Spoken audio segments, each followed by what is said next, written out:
नमस्कार, जय हिंद साथियों। स्वागत है आपका हमारे YouTube चैनल बाबा हिस्ट्री वाला पर। साथियों, हम पढ़ रहे थे इतिहास और इतिहास की इसी श्रृंखला को आगे बढ़ाते हुए हमने सिंधु घाटी सभ्यता को पढ़ा था। सिंधु घाटी सभ्यता के महत्वपूर्ण स्थलों पर हमने चर्चा की विस्तार से। सिंधु घाटी सभ्यता के एक सामान्य परिचय को भी हमने देखा। आज हम सिंधु घाटी से संबंधित विशेषताओं, सिंधु घाटी के लोगों की विशेषताओं के बारे में पढ़ेंगे। उनके आर्थिक जीवन को पढ़ेंगे, उनके सामाजिक पक्ष को पढ़ेंगे, उनके राजनीतिक धार्मिक पक्ष को पढ़ेंगे। साथ ही साथियों, हम सिंधु घाटी सभ्यता के पतन पर भी चर्चा करेंगे कि सिंधु घाटी सभ्यता का पतन किस प्रकार हुआ और उसके लिए क्या क्या महत्वपूर्ण उसके पतन में क्या क्या चीजें सहायक रही जिससे उसका पतन या विनाश की ओर गई। उन सभी चीजों पर उन सभी टॉपिक पर हम विस्तार से चर्चा करेंगे। तो साथियों, हम जब सिंधु घाटी के महत्वपूर्ण स्थलों पर चर्चा कर रहे थे, उसमें से एक आध स्थल हमारा छूट गया था, तो हम उस स्थल को पहले देखते हैं। और इसी के साथ मैं आप सभी को के माता पिता को प्रणाम करता हूं और हम शुरू कर रहे हैं। पहला स्थल है हमारा रोपड़। और रोपड़ में हम क्या पढ़ेंगे, पहले तो इसकी हम भौगोलिक स्थिति को देखते हैं। भौगोलिक स्थिति मतलब इस नदी कौन सी पड़ेगी, तो सतलज नदी है। वर्तमान में ये क्षेत्र कहाँ पर पड़ेगा, ये क्षेत्र वर्तमान में पंजाब में पड़ेगा। और इसकी खोजकर्ता की बात करते हैं तो इसका खोजकर्ता कौन थे, यज्ञदत्त शर्मा। मतलब शर्मा जी ने रोपड़ की खोज की। किसकी खोज की? रोपड़ की खोज की। और कब इस सभ्यता की खोज की, मतलब इस स्थल की खोज की, तो 1953 और 54 में, यानी कि 1953 और 54 में इसकी खोज हो चुकी थी। स्थान का नाम है रोपड़। क्वेश्चन सीधा बनता है कि इसकी खोज किसने की, तो यज्ञदत्त शर्मा ने की, याद रखिएगा। और रोपड़ से हमें कौन सा ऐसा महत्वपूर्ण वस्तु मिली या साक्ष्य मिले, तो उसको देखते हैं। तो पहला हमें साक्ष्य के रूप में क्या मिला, तांबे की कुल्हाड़ी मिली। क्या मिली? तांबे की कुल्हाड़ी। कहीं जगह हमें पत्थर की कुल्हाड़ी मिल रही, कहीं जगह हड्डियों से निर्मित कुछ औजार मिल रहे। यहां से हमें तांबे की कुल्हाड़ी के साक्ष्य मिले। क्या मिले? तांबे की कुल्हाड़ी के साक्ष्य मिले। कहां से मिले? रोपड़ से मिले। दूसरा, शंख की चूड़ियां। शंख की बनी हुई चूड़ियां, मान ली जाए नदी में हमने छोटे छोटे शंख देखे होंगे, किसी धागे में पुरोकर उनकी क्या हाथ में पहनने की माला बना ली, चूड़ियां बना ली। तो शंख से निर्मित चूड़ियों के साक्ष्य हमें मिले तो रोपड़ से मिले। कहां से मिले? रोपड़ से मिले। दूसरा हमें मिला, कुत्ते को मालिक के साथ दफनाया गया। अब सुनिएगा, कुत्ते को मालिक के साथ दफनाया गया, इसके प्रमाण कहां से मिले? रोपड़ से मिले। रोपड़ से मिले। सबसे महत्वपूर्ण क्वेश्चन यही है। पीएससी ने एक बार नहीं अनेक बार पूछा है, व्यापम ने एक बार नहीं अनेक बार पूछा। और भारत की किसी भी प्रतियोगिता परीक्षाओं को उठाकर, चाहे तुम यूपीएससी आईएएस को उठा लो, क्वेश्चन बना है कि कुत्ते को मनुष्य के साथ दफनाने के साक्ष्य कहां से मिले? रोपड़ से मिले। और एक और हमने देखा था बुर्ज होम कश्मीर, जहां से मनुष्य को कुत्ते के साथ दफनाने के साक्ष्य मिले। तो कंफ्यूज नहीं होने का, अगर इसको हम याद रखेंगे तो कैसे याद रखेंगे? कुत्ते को मनुष्य के साथ दफना दिया। रोपण, रोपण का मतलब क्या होता है? किसी के साथ आरोपित कर देना, रोप देना, यानी कि मनुष्य के साथ कुत्ते को रोप दिया, यानी कि दफना दिया। जैसे कि एक और हम साधारण भाषा में कैसे समझ सकते हैं कि कुत्ते रोते हैं, रात के टाइम पे क्या करते हैं? रोते हैं। कुत्ते रोते हैं, रोपण रेखते हैं, मतलब रोपण करते हैं, रोने का कार्य करते हैं। तो ऐसे हम इसको याद कर सकते हैं मेरे अनुसार, जो मैं बता रहा हूं, जैसे मैंने याद किया। आप अपना तरीका कुछ अलग बना सकते हैं, कोई दिक्कत नहीं। ये हमने पढ़ लिया। दूसरा, अब हम सिंधु घाटी सभ्यता के विनाश पर हम चर्चा करेंगे, जिसमें अब सिंधु घाटी सभ्यता की नगर नियोजन, मतलब कि सिंधु घाटी सभ्यता के व्यक्तियों ने किस प्रकार के अपने नगर को व्यवस्थित बनाया, क्या उनकी नगर से संबंधित योजना, किस प्रकार के उन्होंने मकान बनाए, क्या उनकी विशेष विशेषता रही होगी, उस पर हम चर्चा करेंगे। जैसे कि सिंधु घाटी सभ्यता की सबसे प्रमुख विशेषता उसकी नगर योजना थी। मतलब नगर बनाने की एक तरीका, टेक्निक थी, एवं जल निकासी व्यवस्था थी। सबसे प्रमुख इसमें हम देखते हैं कि जल निकासी व्यवस्था। उन्होंने क्या किया था कि जल, जो गंदा जल होता था नहाने धोने के बाद में, जो वेस्टेज जल होता था, उसको निकलने के लिए एक सुव्यवस्थित नालियां बना रखी थी। और नालियां भी इस प्रकार की से बना रखी थी, एकदम पहले तो उन्होंने नालियां बनाई और फिर उनको व्यवस्थित ढक कर रखा ताकि उस पर किसी भी बाहरी प्रभाव ना पड़े, बाहरी चीज कचरा ना जाए, इसलिए उन्होंने एक व्यवस्थित नाली बनाई। तो सबसे पहले इसमें निकासी, जल निकासी व्यवस्था थी। दूसरी, नगर योजना जल निकासी व्यवस्था पर आधारित, पद्धति पर आधारित थी। नगरों में पक्की ईंटों का प्रयोग किया जाता था। मतलब कि सिंधु घाटी सभ्यता के लोगों ने जो नालियां बनाई, जो मकान बनाए रहने के लिए, उन्होंने उसमें पक्की ईंटों के ही अधिकतर प्रयोग किया। और सिंधु घाटी सभ्यता में दोस्तों आपको पता होगा, इसकी खोज का एक सबसे प्रमुख कारण पक्की ईंटें ही रही। कैसे रही कि सिंधु घाटी सभ्यता एक समय बाद दफन हो गई, लेकिन सिंधु घाटी के आसपास रहने वाले व्यक्तियों ने जब मकान बनाए थे, मतलब सिंधु घाटी सभ्यता खत्म हो चुकी, हजारों साल बीत चुके, लेकिन जब वहां कोई मनुष्य रहने लगे, बसने लगे, तो उन्हें ईंटें मिलने लगी। तो उन्हें ये पता नहीं था कि ये कहीं सभ्यता दफन थी, लेकिन क्या करते थे, वहां से ईंटें निकाले अपना घर बना लिए, ईंटें निकाले अपना घर बना, इस तरह से वहां से ईंटें निकाल कर ला रहे थे। उनको लगा होगा कि ये खदान है, यहाँ से ऐसी चीजें मिल रही, उनको ये पता नहीं थी कि एक सभ्यता की ये ईंटें थी। तो ये सबसे महत्वपूर्ण कारण भी रहा, जिससे अंग्रेज उस समय रेल की पटरी बिछा रहे थे, तो उनको भी जरूरत थी ईंटें की। तो उनने लगा यार यहाँ से अपन ईंटें, तो फिर वो ईंटें ही एक कारण बनी इस सभ्यता की खोज की। सबसे बड़ा कारण ये मान सकते हैं अपन अपनी समझने के लिए, अगर ईंटें नहीं होती तो वहां से खुदाई कैसे होती, खुदाई होती ही नहीं। तो इस आधार पर उनने खोज की, तो एक ये कारण मान सकते हैं अपन। दूसरा, पक्की ईंटों का प्रयोग, नालियों को बनाने में चूना और जिप्सम का प्रयोग करते थे। मतलब कि ईंटों के साथ चुनाई करने के लिए वो क्या करते, जैसे मकान को हम चुनते हैं तो आप क्या करते, सीमेंट का प्रयोग करते हैं, तो ये किसका प्रयोग करते हैं, चूने और जिप्सम के। जैसे कि आज भी पुराने समय में कुएं ऐसे बने हैं चूने और जिप्सम से। हमारा खुद का कुआं पुराने जमाने का है, वो चूना और जिप्सम से ही बना हुआ है, बहुत व्यवस्थित कुआं है, कुंड की तरह है। तो वो उसी टेक्निक पे बना हुआ है, ऐसा लगता है कि सिंधु घाटी के लोगों ने ही बनाया होगा। दूसरा है, इसमें सड़कें समकोण पर काटती थी। सड़कें समकोण पर काटती थी मतलब कि कैसे, जैसे कि ऐसे ये समकोण अपन कैसे बनाते, चारों कोण बराबर, ऐसे समकोण पर काटना, ऐसी नहीं थी आड़ी तिरछी, एकदम इधर से सड़क जा रही, इधर से जा रही, इधर से जा रही, एकदम व्यवस्थित। देखो ये चारों तरफ जाने का रास्ता दिख रहा है, ये देखो, यानी कि समान कोण पर काट रही है सड़कें सिंधु घाटी सभ्यता। सिंधु घाटी से एक वृषभ यानी कि बेल की मुद्रा या मोहर प्राप्त हुई, जिसे जॉन मार्शल ने क्या नाम दिया, एक शाही बेल कहा कि ये कोई शाही बेल होगा। ये अंग्रेज अधिकारी था, उसने अंदाज लगाया कि हो सकता है ये शाही बेल होगा। उसने भी अच्छा अंदाज लगाया, समझदार अंग्रेज लगता है मेरे को, मेरे हिसाब से तो ये अंदाज लगाया। मोहनजोदड़ो से पशुपति शिव की मोहर प्राप्त की, आपने देखा होगा और हमने थंबनेल पे भी लगाया है, पशुपति शिव की मोहर, जिसमें एक योगी मुद्रा में बैठे हैं, एक मुकुट धारण किया है, मुकुट के ऊपर सिंह लगे हुए, अगल बगल कुछ जानवरों के चित्र है जो हम नीचे चर्चा करेंगे। और साथियों सबसे महत्वपूर्ण बात ये, वहां से क्वेश्चन बनता है, वहां से पीएससी क्वेश्चन पूछ लेती है कि पशुपति शिव के आसपास कौन कौन से जानवर थे। 3 जानवर का नाम दे दिया, एक का नहीं दिया, और अपना आंसर क्या जाएगा, जो जानवर नहीं था। यूपीएससी क्वेश्चन पूछती है पशुपति शिव के आसपास कौन कौन से जानवर है, 4 जानवर के नाम दे दिया, एक का नहीं दिया, क्रम से जानवर के नाम बताइए, ऊपर कौन से जानवर थे, नीचे कौन से थे, दाएं तरफ कौन से थे, बाएं तरफ कौन से थे। तो क्वेश्चन ऐसे बन जाते हैं। तो ये पशुपति शिव की मोहर मिली, जिसमें एक गेंडे का चित्र, नाम याद रखना और नोट कर लेना, लिख के रख लेना भाई साहब, एक गेंडे का चित्र, एक भैंसा का चित्र, भैंस बोल दो, भैंसा बोल दो, दूसरा एक हाथी का चित्र मिला, एक गेंडे का चित्र, रिपीट कर रहा हूं, इसका मतलब बहुत बहुत इंपॉर्टेंट पॉइंट है। गेंडे का चित्र, भैंसे का चित्र, एक हाथी का चित्र, एक बाघ का चित्र, एक बाघ का चित्र, 2 हिरणों का चित्र। हिरण पशुपति शिव की जो मोहर है उसके नीचे की तरफ वो चित्र अंकित है। किसकी तरफ है, नीचे की तरफ वो चित्र अंकित है। याद रखना बहुत इंपॉर्टेंट चीज है। दूसरा पॉइंट देखते हैं, हुलसा उत्तर प्रदेश का एक स्थान है जो सहारनपुर जिले में स्थित है। यहां से कांचली मिट्टी के मन के प्राप्त हुए, चूड़ियां प्राप्त हुई, खिलौना गाड़ी प्राप्त हुई, आदि सामान यहां से मिले। यहां से भी क्वेश्चन बन जाता है। यूपीपीएससी का फैक्ट था तो वो हमने इसमें डायरेक्ट ले लिया कि कोई अगर भविष्य में यूपीएससी या यूपीपीएससी दे तो यहां से उसका क्वेश्चन बाहर नहीं जाएगा।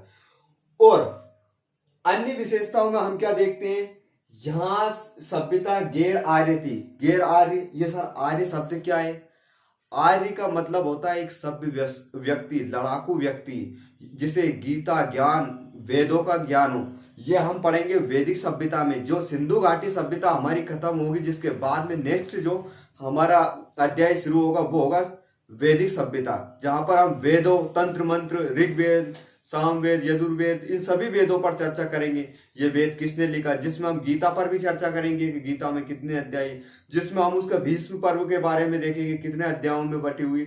तो हम इन चीजों पर विस्तार से चर्चा करेंगे। लेकिन इसके बाद की जो क्लास होगी, उस क्लास में हम जब वैदिक सभ्यता पढ़ेंगे तो आर्यों के बारे में जानेंगे। आर्य क्या है, आर्य कहाँ से आए, क्या सिंधु घाटी के लोगों का जो पतन हुआ इसमें आर्यों का क्या यही योगदान रहा क्या, या आर्यों ने ही सिंधु घाटी सभ्यता का विनाश किया है क्या, इन सभी पर चर्चा करेंगे। क्या हम रियल में आर्यों की संतान हैं या आर्य हमारे पूर्वज रहे, तो उन सब पर हम चर्चा करेंगे। या हमें घोड़े का कोई ज्यादा प्रमाण नहीं मिला, लेकिन उस जमाने में गाय और घोड़ा सबसे प्रमुख जानवर रहा, तो इन पर भी हम चर्चा करेंगे। यहाँ पशुपति शिव के लिए शिव को माना है, दूसरा एक जो क्या बोलते हैं गेंडा को प्रमुख मान लिया, एक खंडोर वाला, कुबड़ वाले सांड को मान लिया। तो यहाँ अलग जानवर है, वहां अलग जानवर रहेंगे। बहुत मजा आएगा। कौन सी वैदिक सभ्यता पढ़ने में बहुत आनंद आएगा, अपनी संस्कृति के बारे में जानने को मिलेगा उसमें। लेकिन हम यहाँ इसको विराम देते हैं। हम अभी सिंधु घाटी की बात कर रहे हैं तो उसी पर चर्चा करते हैं। दूसरा, यहाँ एक नगरीय सभ्यता थी। हमने देखा था नगर नियोजन। नगरीय सभ्यता थी, मात्र सत्तात्मक सभ्यता थी। मतलब कि यहाँ पर हमें माताओं से संबंधित बहुत ज्यादा साक्ष्य मिले हैं। जैसे कहीं से लिपस्टिक मिल रही, कहीं से चूड़ियां मिल रही है, कहीं से मूर्तियां मिल रही, कहीं से चंपकली डांस स्टाइल में मूर्ति मिल रही, तो तरह तरह की मूर्तियां मिल रही। तो हम अंदाज लगा रहे हैं कि ये मात्रात्मक सभ्यता थी। यहाँ पर माताओं की चलती थी, ज्यादा पिताओं की नहीं चलती थी। पिताओं से सिर्फ थोड़ा हल्का फुल्का पूछ लेते होंगे। मात्रात्मक सभ्यता थी। आर्य एक ग्रामीण सभ्यता थी। ये नगरीय सभ्यता थी, या मतलब ये नगर बनाकर रहते थे। और आर्य ग्राम यानी कि गांवों का विकास करने वाले लोग आर्य थे। जो आज भारत में हम गांवों को देखते हैं, अलग अलग जगह पर छोटे छोटे गांव कबीले बसे हुए, ये देन किसकी है? ये आर्यों की देन है। ये वैदिक सभ्यता वाले लोगों की देन थी। और जो नगर देख रहे हैं, बड़ी बड़ी सिटियां देख रहे हैं, जैसे कि हम आपका लेक्चर इंदौर से ले रहे हैं, ये इंदौर है, ये किनकी देन हो सकती? सिंधु घाटी वाले लोगों की देन हो सकती। ऐसे कनेक्ट करो इस चीजों को, जब ये आराम से समझ आ जाएगी आपको, है ना। तो ये ग्रामीण संस्कृति थी, इसके बारे में हम उसी में ही चर्चा करेंगे, यहाँ नहीं चर्चा है। सिंधु घाटी सभ्यता के लोग शाकाहारी तथा मांसाहारी दोनों प्रकार के होते थे।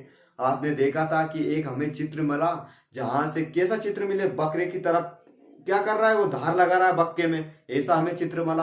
अब वो कहां से मिला वो आप कमेंट में हमें बताओगे। कहां से मिला वो आप क्या करोगे, कमेंट के माध्यम से हमें बताओगे। हमने पढ़ाया है उसको, बहुत अच्छे से चर्चा की, उसके ऊपर थोड़ा सा मजाक भी बनाया था हमने, तो उसके बारे में आप बताओगे। ये दोनों प्रकार के थे, मतलब शाकाहारी और मांसाहारी, वेज और नॉन वेज। सर्वप्रथम सिंधु घाटी के लोगों ने कपास की खेती करना प्रारंभ की। कपास की खेती के साक्ष्य ऐसे मिले कि कहीं पर मूर्तियों में कपड़े लिपटे हुए थे। जैसे कपास यानी कि ऊनी वस्त्र, और कपास के जो वस्त्र थे उनसे जो वस्त्र निर्माण किए थे उनके धागों से, उनमें हमें क्या मिली? मूर्तियों से लिपटे हुए। तो इससे हमने अंदाज लगाया। और जिसमें कई सारे स्थानों से हमें सूती वस्त्रों के प्रमाण मिले। देखो, सूती वस्त्रों के साक्ष्य मिले। यूनानी लोग कपास को सिंडन कहते थे। बहुत इंपॉर्टेंट क्वेश्चन है देखने का। यूनानी लोगों ने कपास को एक नाम दिया। नाम क्या दिया? सिंडन नाम दिया। क्या नाम दिया? सिंडन नाम। क्वेश्चन सीधा बन जाएगा। सिंधु घाटी सभ्यता में जो कपास मिली उसे यूनानी लोग क्या कहते थे? दो चार ऑप्शन अलग बना दिए, एक बना दिया सिंडन। तो अपना डायरेक्ट आंसर जाना चाहिए सिंडन कहते थे। इसका प्रमुख उद्योग, इन लोगों का प्रमुख उद्योग क्या था? वस्त्र उद्योग थे। ये क्या करते थे? व्यापार का काम करते थे। सिंधु घाटी सभ्यता के लोग बहुत सभ्य लोग थे। बहुत, ना तो उनके अंदर किसी द्वेष भावना, लड़ाई मड़ाई, ऐसी चीजों से वो दूर ही रहते थे। एकदम सद्भावना से रहते थे, यानी कि वासुदेव कुटुंबकम की नीति का पालन वो करते थे।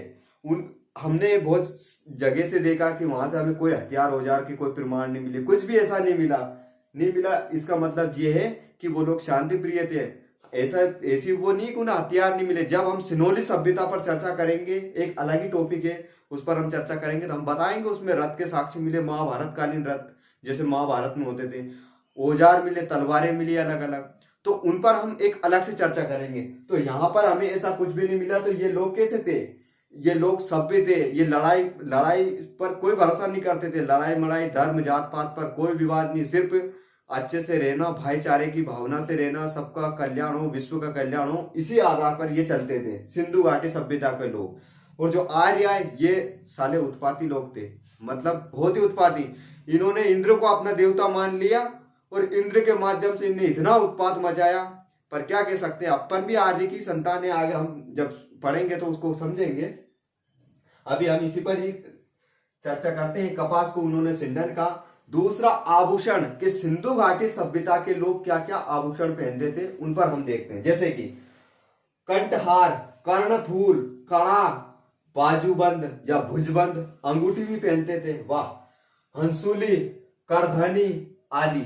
अब इन आभूषणों का नाम ऐसा नहीं लग रहा है कि अपन ने सुना है। जैसे कि कंठहार, गले में पहनने वाला, कर्णफूल, कानों में, हमारी बहनें पहनती है, हमारी मम्मी और पहनती है, कानों में क्या पहनती है, अपन बोलते हैं एरन, कुछ और भी उनकी भाषा में कोई बोलता होगा, मुझे तो ऐसे ही पता है, एरन मेरन कुछ ऐसा बोलते हैं।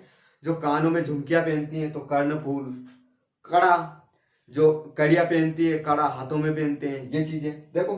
भुजबंद, जो बाहों पर बांधा जाता है, भुजबंद।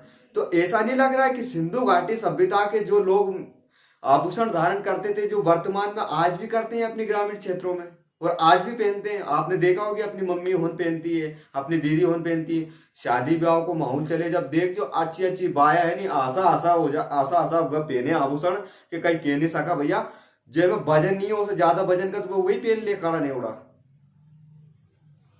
छोड़ो उन बात है। कर्णपुर ये पहनते थे। करधनी, करधनी कमर में पहनते हैं, ये आदि आभूषणों को ये धारण करते थे। कौन? सिंधु घाटी सभ्यता के, जो वर्तमान से बहुत ही कनेक्ट हो रही ये चीजें। तथा पासे का खेल खेलते थे ये लोग। उस जमाने में पासा खेलते थे, अब लगाए सट्टो पत्यान के माध्यम से। आज ताश खेले, उस जमाने में पासा खेलते थे, और पासा के चक्कर में पूरी महाभारत की लड़ाई हो गई। तो ये भी चीज देखो, क्योंकि सिंधु घाटी सभ्यता में ये सारी चीजें मिली। नृत्य भी करते थे, मतलब डांस को भी उन्हें शौक तो। दूसरों शिकार कर लो, संगीत कर लो, यानी कि गानों गावा काम भी करिए, सब भजन मंडली भी कुछ ना कुछ करता होगा। पशुओं की लड़ाई करता था, ये अपने मनोरंजन के लिए, कि ये मतलब कि मनोरंजन के लिए इन चीजों का ये, इन साधनों का ये प्रयोग करते थे। इसका अन्य लोगों से आंतरिक, या इन सभी लोगों का आंतरिक या बाह्य लोगों से व्यापार था, यानी कि ये व्यापार के लिए बाहरी लोगों से भी अपना कनेक्टिविटी यानी कि संबंध बना के रखा था। मान ली जाए कैसे, कि भारत देश में हो रहा है, क्या हो रहा है, आलू, सिंपल आलू हो रहा है। अब उसको बनवाना है सोना, तो कहीं ना कहीं हमें भेजना पड़ेगा ना सोना बनवाने के लिए। तो जहां पर सोना, आलू डालो, सोना बनाने की मशीन लगी होगी, वहां पर हम आलू को भेजेंगे, या उस मशीन को हम खरीद के लाएंगे। उसके लिए क्या होना चाहिए, उस कंट्री के साथ हमारा रिलेशन या संबंध होना चाहिए। या हमें लाना है राफेल, राफेल, यहाँ से पैसे या लींबू भेजेंगे, या कुछ भी भेजेंगे, या गेहूं भेजेंगे, उधर से राफेल लेकर आएंगे, इधर से पैसे देंगे, उधर से चीते लेकर आएंगे। तो कनेक्टिविटी है कि नहीं? उस जमाने में थी, इस जमाने में भी थी। या व्यापारिक संबंध, यानी कि विश्व के अन्य देशों के साथ अपने व्यापारिक संबंध ऐसे होंगे। लेकिन ये विदेशी मुद्राओं का मतलब मुद्राओं से आदान प्रदान नहीं करते थे। वो क्या करते थे, हमने उधर से लिया चीते और इधर से दे दिया शेयर, उधर से ले लिया हमने सोना, इधर से दे दिया आलू, ऐसा हो सकता था। यानी कि ये वस्तु विनिमय प्रणाली पर आधारित काम करते थे। जैसे कि गांव में आया सब्जी बेचने वाला, क्या आया, सब्जी बेचने वाला, और अपनी मम्मी ने गेहूं निकाले, एक कटोरे में उस सब्जी बेचने वाले को दे दिया, एक पलवे में चढ़ाए गेहूं और एक में चढ़ाई सब्जी, यानी कि हो गई ना वस्तु विनिमय। ऐसा काम करते थे वो, यानी कि वस्तु विनिमय प्रणाली पर आधारित थे। और इनकी माप तोल का अनुपात 16 के अनुपात में था। किसके अनुपात में था? 16 के अनुपात में था, याद रखिएगा ना। कुछ चीजें मैंने लिखी नहीं, लेकिन मैं बोल देता हूं तो उसको आप नोट कर लेना। हड़प्पाई लोग भाई व्यापार तथा हड़प्पाई लोग पत्थर, धातु इत्यादि का व्यापार अपनी सीमा में ही करते थे। व्यापार में धातु सिक्के का प्रचलन नहीं था। देखो, नहीं था, यानी कि वस्तु विनिमय प्रणाली थी। इसके स्थान पर वस्तु विनिमय प्रणाली का उपयोग किया जाता था। सिंधु घाटी सभ्यता के लोग यज्ञ से परिचित थे, मतलब कि ये यज्ञ करना, पूजा पाठ करना और पुनर्जन्म पर ये विश्वास करते थे। इसीलिए हमें कहीं पशुपति शिव की मोहर मिल रही है, कहीं कुबड़ वाले गेंडे या सांड के चित्र मिल रही है, कहीं हमें माताओं की मूर्तियां मिल रही है, कहीं हमें वृक्षों की पूजा के साक्ष्य मिल रहे हैं, कहीं हमें पक्षियों के पूजा के साक्ष्य मिल रहे हैं। देखिएगा आगे, जैसे कि ये यज्ञ से परिचित थे, ये यज्ञ को करते थे और वैदिक सभ्यता के लोगों ने तो बढ़ चढ़ के यज्ञ को किया तथा पुनर्जन्म में विश्वास रखते थे। लेकिन यहाँ पर मंदिर का कोई साक्ष्य नहीं मिला। सिंधु घाटी सभ्यता में हमें कोई मंदिर का प्रमाण नहीं मिला है। और हमने मोहनजोदड़ो मूवी भी देखी, उसमें भी हमें ऐसा कुछ नहीं दिखाया गया, तो उसको भी देख लेना, आपके लिए बहुत अच्छा होगा। दूसरा, मंदिर के साक्ष्य नहीं मिले लेकिन हमें देवताओं के साक्ष्य मिले, हमें मूर्तियां मिली, ये याद रखने योग्य। सबसे इंपॉर्टेंट क्या है, मंदिरों के साक्ष्य नहीं मिले। ये पुनर्जन्म पशुओं में, अब इनका सबसे पूजनीय पशु कौन सा था, कुबड़ वाला सांड। ये सबसे ज्यादा किस पशु की पूजा करते थे, कुबड़ वाला सांड की पूजा करते थे। सबसे पूजनीय वृक्ष कौन सा था, पीपल वृक्ष। पीएससी क्वेश्चन 2021 वाला क्या पूछ रही है, क्या पूछ रही है, सिंधु घाटी सभ्यता में व्यक्ति किस वृक्ष की पूजा करते थे या किसकी नहीं करते थे। तो किस वृक्ष की करते थे, पीपल के वृक्ष की पूजा करते थे। और उसमें एक ऑप्शन ऐसा था कि आपके दिमाग को हिला देगा, क्या नाम था, पारिजात। ऐसा लगता है कि वो सिंधु घाटी सभ्यता का ही वृक्ष था, लेकिन वो वैदिक सभ्यता का से संबंधित वृक्ष है, पारिजात वृक्ष। और ऐसा लगता है कि पारिजात और पीपल एक ही वृक्ष हो। तो कंफ्यूज नहीं होने का, सिंधु घाटी सभ्यता के लोग किस वृक्ष की पूजा करते थे, पीपल के वृक्ष की पूजा करते थे। ये पीएससी ने क्वेश्चन पूछ लिया है और वापस रिपीट कर सकती है ये व्यापम की एग्जाम में, तो इसको भी याद रखना। दूसरा, सबसे पूजनीय पक्षी, इनका एक पक्षी था जिसकी ये पूजा करते थे, उसका नाम है फाख्ता, फाख्त पक्षी। फाख्त पक्षी एक ऐसा पक्षी था जो कबूतर प्रजाति का था। किस प्रजाति का था, कबूतर प्रजाति का एक पक्षी था जिसका नाम था फाख्त, जिसको भूलने का नहीं मेरे भाई, याद रखने का। ये कबूतर प्रजाति का पक्षी था। अब हमने इसके विशेषताओं के बारे में चर्चा की और दो तीन मैं मेरी तरफ से बता देता हूं। जैसे कि इस सभ्यता में मूर्तियां चिकोटी पद्धति से भी बनाई गई थी। चिकोटी मतलब क्या होता था, एक मिट्टी ली और मिट्टी में चिकोटी, जैसे अपन चिकोटी खोड़ते हैं ना, चिमटी बोलते हैं, तो उस चिकोटी माध्यम से ऐसे करके उन्हें नाक बनाई, मुंह बनाए, तो चिकोटी पर आधारित थी। टेराकोटा यानी कि मिट्टी की मूर्ति बनाकर उसको पकाया। पेंटिंग वाली, जैसे कि एक जगह से हमें ऐसी मूर्ति प्राप्त हुई जहां से, यानी कि मिट्टी की कोई मूर्ति थी, उस पर सिंदूर लगा हुआ था, सिंदूर यानी कि उसकी मांग भरी हुई थी, ऐसी मूर्ति हमें मिली। तो अलग अलग तरह की मूर्तियों तथा साक्ष्य हमें सिंधु घाटी से संबंधित मिले हैं और सिंधु घाटी में हमने इसी की चर्चा की है। ये आपके लिए बहुत इंपॉर्टेंट रहेगा। अब हम विनाश के बारे में बात करते हैं। इस सभ्यता का पतन कैसे हुआ और पतन में क्या सबसे महत्वपूर्ण रही, क्या कारण रहे, उसके बारे में चर्चा करते हैं। साथियों, थोड़ा सा अंदाज लगाइए आप भी कि किसी चीज का पतन कब होता है और कैसे होता है। मान ली जाए, हम एक उदाहरण के माध्यम से समझते हैं कि कोई एक राजा है। एक उदाहरण देता हूं मैं, एक सिंपल सा, उसका पतन कैसे। एक खूबसूरत स्त्री है, उसके पास हजारों करोड़ धन है। कितना, हजारों करोड़ों में पैसे हैं। बहुत खूबसूरत स्त्री है, हजारों करोड़ों में उसके पास पैसे हैं और उसका पति अचानक मर जाता है। क्या हो जाता है, मर जाता है। अब होता यह है कि धन से मालामाल, स्त्री सौंदर्य से भी धनवान है। अब उसके आसपास वाले जो लोग रहेंगे उस पर कुदृष्टि डालेंगे। कोई उस स्त्री के सौंदर्य पर डालेगा, कोई उस स्त्री के पास रखा हुआ धन पर डालेगा, कोई उस स्त्री के पास जो भी चीजें हैं जैसे कि घर है उस पर डालेगा।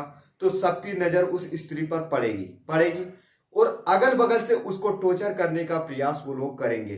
टॉर्चर करने का प्रयास करेंगे तो वो स्त्री अपनी सुरक्षा के लिए क्या करेगी, पहला तो यह करेगी कि तो वो धन वो दे देगी, दूसरा यह करेगी वो स्थान छोड़कर वहां से चली जाएगी, या खुद आत्महत्या कर लेगी, कुछ ऐसा कार्य करने का प्रयास करेगी, क्योंकि हमें जो हम प्रशासनिक व्यवस्था से संबंधित हमें कोई साक्ष्य सिंधु घाटी सभ्यता से नहीं मिला है। इस कारण से भी हम ये जान सकते हैं कि इसके पतन के और भी कारण हो सकते हैं। हम एक स्त्री के माध्यम से या स्त्री के चरित्र के माध्यम से या कैरेक्टर के या किरदार के माध्यम से इसके पतन को समझाने का प्रयास कर रहे हैं। अब हम सिंधु घाटी सभ्यता के का जो वास्तव में क्या कारण रहे होंगे, क्योंकि इसमें अंदाजे के अनुसार बात की गई है, उसमें क्या क्या हो सकते हैं और अंदाजा भी कौन सा सटीक अंदाजा है उस पर हम चर्चा करें। जैसे कि इसके पतन, इस सभ्यता के पतन के विभिन्न कारण हो सकते हैं, उत्तरदायी कारण हो सकते हैं, जो निम्न इतिहासकारों के अनुसार अलग अलग बताए गए हैं। जैसे कि बाढ़ सर्व प्रमुख एक कारण माना है। सबसे मान्य तथ्य, सबसे प्रमुख सिंधु घाटी सभ्यता के पतन का कारण बाढ़ को ही माना गया है। एग्जाम में अगर क्वेश्चन आए कि सिंधु घाटी सभ्यता के पतन का सर्व प्रमुख कारण कौन सा रहा, तो साथियों आपको आंसर देना है मेरे भाई। कौन सा देना है? कि बाढ़ है सर। क्या है? बाढ़ है। जैसे कि मार्शल मैके, SR राव, इन दोनों ने, इतिहासकारों ने, इनका नाम भी नहीं भूलना है कि कौन कौन ने बाढ़ को माना है। तो मार्शल मैके, SR राव, इन्होंने बाढ़ को एक प्रमुख कारण माना है। जैसे कि कैसे माना कि सिंधु घाटी सभ्यता की जब खुदाई चल रही तो बहुत ही ऊंचे स्तर पर जब उनने ऊपर देखा तो वहां पर बालू रेत जमी हुई थी। बालू रेत जमी हुई थी तो उनने अंदाज लगाया कि हो सकता है सिंधु नदी में कभी बाढ़ आई होगी और इस बाढ़ में ये सभ्यता को तहस नहस कर दिया। और वो जो बालू रेत थी, जो इतनी ऊंचाई तक पानी गया तो वो बालू वहां पर झिलाकर रह गई या उस पर इकट्ठी रह गई। जैसे कि मोहनजोदाड़ो मूवी में हमने देखा कि बाढ़ के फुटने से वहां की सभ्यता का पतन हुआ था या विनाश हुआ था।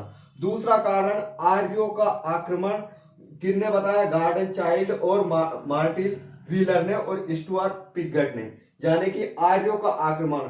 जैसे कि हमने पहले बताया कि आर्य सभ्य तो थे ही लेकिन लड़ाकू थे।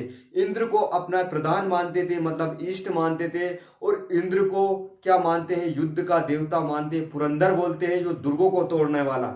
जैसे कि इंद्र को उन्होंने अपना एक इष्ट माना, यानी कि एक जैसे कि लीडर माना, और आसपास के लोगों पर उन्होंने हमला किया, आक्रमण किया तथा उनके पशुओं को चोरी की। यानी कि जो वैदिक सभ्यता में गाय का सबसे अधिक महत्व है और गाय पर ही हमारी अधिकतर चर्चा रहेगी। तो सिंधु, इसमें एक कारण ये भी मान सकते हैं क्योंकि सिंधु घाटी के लोग बहुत शांति प्रिय लोग थे, लड़ाई झगड़ा करना बिल्कुल नहीं जानते थे। तो हो सकता था इन लोगों का भी हस्तक्षेप रहा होगा, तो इन लोगों से परेशान होकर उन्होंने स्थान छोड़ दिया हो, ये भी एक कारण हो सकता है सिंधु घाटी सभ्यता के पतन का। जैसे कि बहुत सारी चीजें हमने देखी ना, ये उनके औजार आभूषण देख लिए, उनके रहने की व्यवस्था देख ली, तो उससे अपन से बहुत सारी मिल रही है, अपने से मिल रही। तो हो सकता है अपन सिंधु घाटी के ही लोग, अपने पूर्वज सिंधु घाटी के लोग रहे हों। उन परंपरा ऐसी चलती है, यानी कि पिताजी ने जो सीखा दादाजी से, जो अपने को दिए, अपन से जो सीखे जो अपनी आने वाली संतानों को देंगे, फिर वो दूसरों को देंगे। तो इस आधार पर चीजें चल रही। तो हो सकता है हम सिंधु घाटी से संबंधित हो, लेकिन हो सकता है हम आर्यों की संतान है। तो ये हम जब टॉपिक पढ़ेंगे तो वही क्लियर होगा। ये मान लिया आर्यों का आक्रमण। दूसरा जलवायु परिवर्तन। जलवायु परिवर्तन भी एक महत्वपूर्ण कारण हो सकता है, क्योंकि हो सकता है जैसे कि अमलानंद घोष और RL स्टाइन ने यह कारण बताया कि जलवायु परिवर्तन के कारण भी सिंधु घाटी सभ्यता का पतन हुआ होगा। हो सकता है बहुत लंबे समय तक पानी नहीं गिरा हो, सूखा पड़ा रहा हो सकता है कोई सी और भी प्राकृतिक आपदाएं फैल गई हो, जैसे कि महामारी। अब रिलेट करना कोरोना से। अभी तो अपन ने कोरोना को देखा तो हम उसको आसानी से समझ सकते हैं कि एक समय ऐसा आया होगा कि सिंधु घाटी सभ्यता में महामारी फैली होगी। जैसे कि हमने बहुत जगह मलेरिया के बारे में देखा कि मलेरिया फैल रहा था, और भी हमने रोगों की चर्चा की थी कि इस स्थान पर हम इसका प्रमाण मिला, ऐसा साक्ष्य मिला। तो महामारी भी एक प्रमुख कारण रही होगी कि लंबे समय तक इस क्षेत्र में महामारी फैल रही है। तो लोगों ने सोचा यार यहाँ पर अपना कुछ हो नहीं सकता है, तो अपन इस स्थान को ही त्याग कर चले जाएं या दूर बस जाएं, जिससे अपना जीवन सुरक्षित रहे। तो एक कारण ये क्या हो सकता है, इसके महामारी भी इसका प्रमुख कारण हो सकता है। दूसरा अदृश्य गाज। अदृश्य गाज का मतलब ऐसा हो सकता है कि अचानक प्राकृतिक घटनाएं, जैसे कि बहुत ज्यादा बाढ़ आ गई, बहुत ज्यादा महामारी आ गई, बिजलियां गिरने लगी, या ऐसा कुछ सुनामी जैसी चीजें उद्गार होने लगी, तो जैसे कि हमें भूकंप के साक्ष्य मिले थे, तो ये भी यानी कि अदृश्यवाद या अचानक विलुप्त हो गई ये संस्कृति, तो ये प्रमुख कारण रहा होगा। दूसरा, भूतात्विक परिवर्तन, यानी कि भूमि के द्वारा धीरे धीरे उनकी उर्वरक क्षमता खत्म हो गई, उर्वरक क्षमता खत्म हो गई, तो ये भी एक इसका प्रमुख कारण हो सकता है कि यहाँ की मिट्टी में अनाज पैदा करने की क्षमता नहीं बची है, तो अपन यहाँ से ट्रांसफर होकर दूसरी जगह चले जाए, जहां से हम क्या कर सकते हैं कि दूसरी जगह अपन बस सकते हैं, बस्ती बना सकते हैं, वहां से अनाज लेकर अपना जीवन यापन कर सकते हैं। तो हो सकता है कि सिंधु घाटी सभ्यता के लोगों ने यहाँ का स्थान छोड़ दिया, एक ये भी कारण हो सकता है। मतलब कि हम देख सकते हैं कि ये एकदम सही सही कारण पर चर्चा कर रहे हैं कि ये हो सकता है इसका पतन में ये कारण भी रहे होंगे, और रहे क्या, अपन भी देख सकते हैं कि जहां पर पानी नहीं होता है, जहां पर अच्छी व्यवस्थाएं नहीं होती, हम भी रहना पसंद नहीं करते, तो हो सकता है इन लोगों ने भी रहना छोड़ दिया होगा, ये कारण हो गए। तो ये किसने बताया? M.R. साहनी, H.T. लेम्ब्रिक और G.F. डेल्स, इन्होंने ये कारण बताए। तो साथियों, हमने सिंधु घाटी सभ्यता पर विस्तार से चर्चा की, और इस सभ्यता को हमने आराम से इति सिद्ध कर दिया, मतलब पूरा कर दिया। अब साथियों, अब हम पढ़ेंगे वैदिक सभ्यता, और वैदिक सभ्यता से बहुत ज्यादा क्वेश्चन बनते हैं प्रीलिम्स, प्री की परीक्षा में, मेंस की परीक्षा में, या और अन्य जो भी प्रतियोगिताएं परीक्षा होती है उनमें, तो उनमें हम विस्तार से चर्चा करेंगे। और साथियों, एक और महत्वपूर्ण चीज हम बता देते हैं, क्योंकि ये तो हमने पूरा पढ़ ही लिया है, इसमें हमने आपको पता होगा कि जो मेंस की तैयारी कर रहे हैं मेरे भाई और या मेरी बहनें या मेरे अन्य दोस्त, उनके लिए 3 मार्कर एंड 5 मार्कर दोनों कवर हो गए। 3 मार्कर में आप क्या बताओगे? अगर क्वेश्चन आए रोपण, तो रोपण में क्या पूछेगा? पहले तो इसकी भौगोलिक स्थिति बता दो, दूसरी बता दो खोज करता, और ऐसे करके दो एक उसके साक्ष्य बता दो। ये 3 मार्कर। 5 मार्कर में थोड़ी डिटेल करना। 11 मार्कर पर हमने चर्चा नहीं की। इसी के साथ हम आपसे विदा लेते हैं। आपके माता पिताओं को हमारा प्रणाम। जय हिंद, जय भारत, नमस्कार।